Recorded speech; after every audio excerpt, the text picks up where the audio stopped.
So you may remember how Lula got put into jail as the result of a US-sponsored beat up where a couple of right-wing prosecutors basically conspired to invent trumped-up charges against him to make sure that he couldn't run in the election, which resulted in Bolsonaro winning. And back then, The Intercept was the outlet that sort of broke the news on, like, they leaked a lot of stuff that made the obvious that this was all bullshit clear when they leaked chats with the prosecutors and stuff who made it clear that they were just making shit up for that exact reason, and linked it to a lot of secret, like, US DOJ visits to Brazil and stuff. And the same thing happened in Ecuador, though a bit later. And The Intercept again released a ton of secret chats and stuff that reveal more or less the same thing. What happened in Ecuador is that in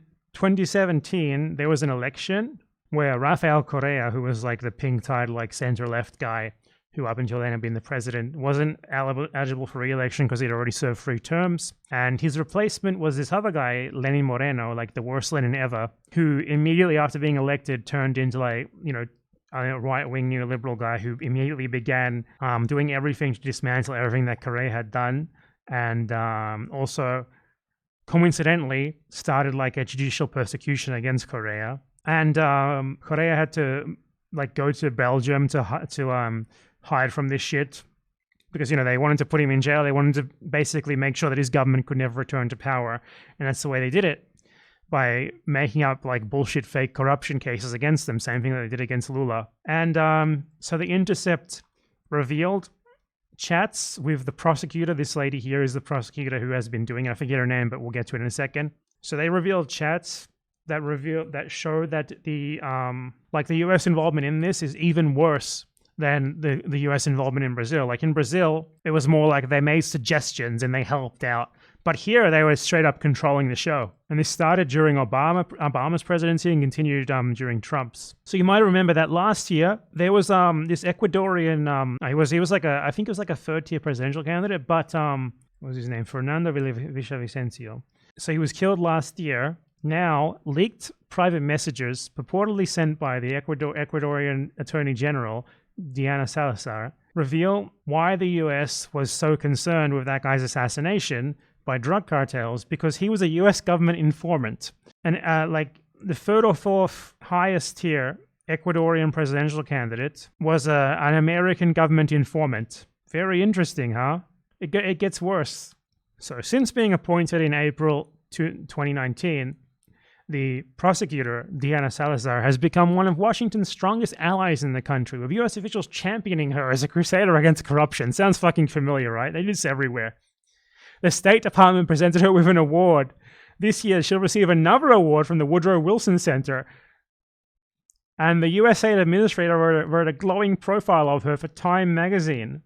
It's actually very, very interesting how this came out. So apparently she was messaging a guy who used to be in Correa's party before they destroyed it. And I don't know what the nature of their relationship was. He denies that it was romantic, but she would like tell him like intimate facts about her investigations over the course of a couple of years, and he's just like, okay, I'm going to make this public. So he released it. It wasn't even hacked or anything. It wasn't even really leaked or anything. She just told everything to this fucking guy. Among the allegations emerging from the leaked messages, Salazar may have delayed an investigation into businessmen linked to former right-wing President Guillermo Lasso to harm left-wing candidates during the 2023 snap elections. Salazar admitted the US government did not want Correa's Movimiento Revolución Ciudadana, or Ciudadana, I don't know how to say things, or Citizen Revolution Movement Party, to win the 2023 elections. They want RC's head. That means they want Correa's head, Rafael Correa, she wrote. She straight up said to this guy, the US wants his head, so that's why I'm doing this. They want his head, so what say do I have, right? She fucking warned him of a looming investigation into his own alleged corruption and encouraged him to flee Ecuador prior to a warrant for his arrest? What kind of prosecutor is this exactly? Salazar claimed that assassinated presidential candidate Fernando Villavicencio was a US government informant before encouraging him to become a cooperating witness himself for U.S. prosecutors. She was trying to like groom him into being a fucking U.S. agent as well. Was a lead prosecutor prosecuting fucking like the most significant left-leaning politician in Ecuador. Like their version of Lula, basically. According to the messages, Salazar knew that a criminal group, like a drug trafficking group, was responsible for the murder, but they still decided to publicly run with the theory that it was orchestrated by Rafael Correa and left-wing parties in order to delegitimize them during the 2023 elections. She said that she thinks the FBI deleted sensitive information from his phone before the cops could get to it. I don't understand precisely how the FBI was in Ecuador, like the Federal Bureau of Investigation, like the U.S. National Investigative Services were in Ecuador, and they had access to the evidence before the local Ecuadorian prosecutors did. Is it possible to be more of a colony than that? Probably not. Salazar may be using her office to punish a prominent former judge who acted against the U.S. government law enforcement interests.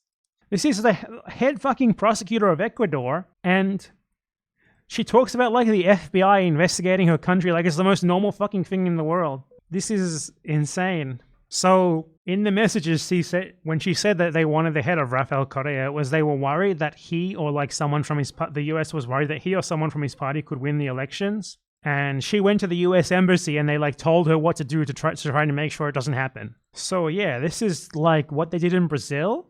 But honestly, even worse, like, it's way worse. She's the fucking attorney general. I mean, I guess that's the equivalent position, isn't it?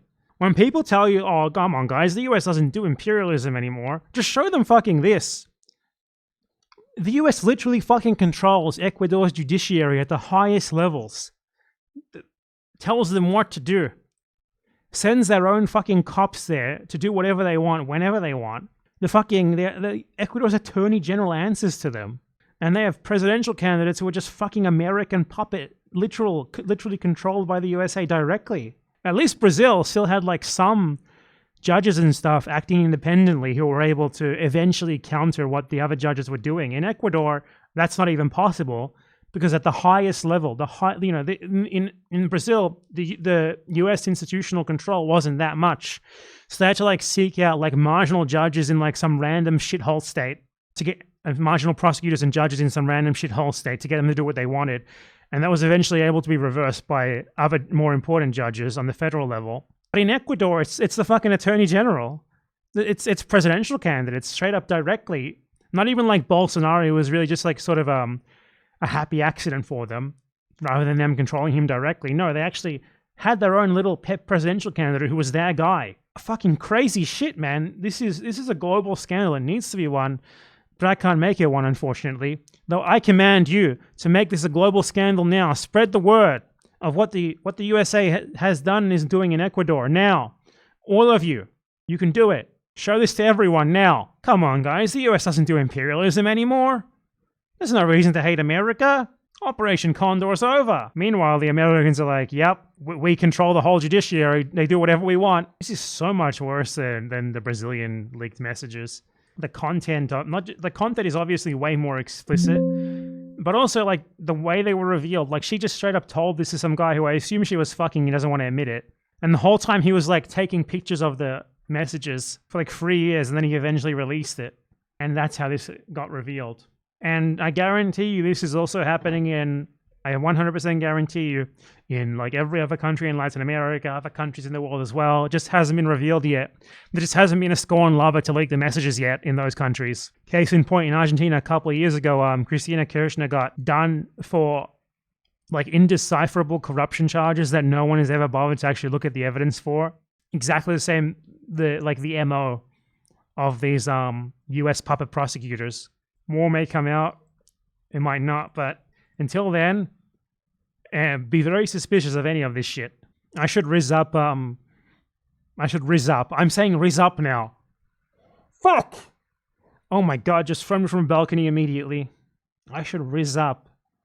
Oh god, I should never have investigated Baby Gronk. One day you're just Googling who is Baby Gronk, the next day you're talking about how you're gonna rizz someone up. It could happen to you. Never let your guard down, folks. Never let it down.